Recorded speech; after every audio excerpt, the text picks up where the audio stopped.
नमस्कार. एक कंजूस माणसाने आयुष्यभर 5 करोड जमा केले. आता पुढील आयुष्यभर काम न करता जगण्याचे स्वप्न तो पाहू लागला. तेवढ्यात यमराजाने त्याचा दरवाजा ठोठावला. त्या माणसाने यमदेवाकडे 1 वर्ष वेळ मागितला. यमराजाने त्याचे काहीही ऐकले नाही.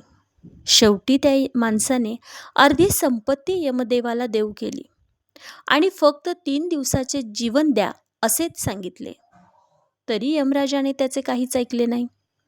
मग त्याने खूप विनवण्या प्रार्थना केल्या आणि आयुष्यभराची कमाई देतो असे सांगितले. तरीही यमराजाने त्याला नकार दिला. मग त्याने एक संदेश लिहिण्याची परवानगी द्या आणि मग मला न्या असे सांगितले.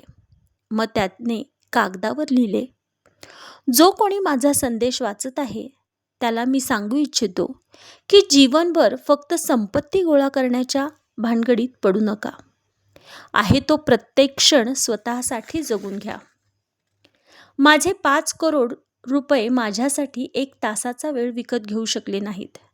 त्यामुळे कमावलेला पैसा आयुष्याच्या सरतेशेवटी काहीच कामाचा नाही. म्हणून आयुष्य एकदा येते ते भरभरून जगा. बरोबर आहे ना? धन्यवाद.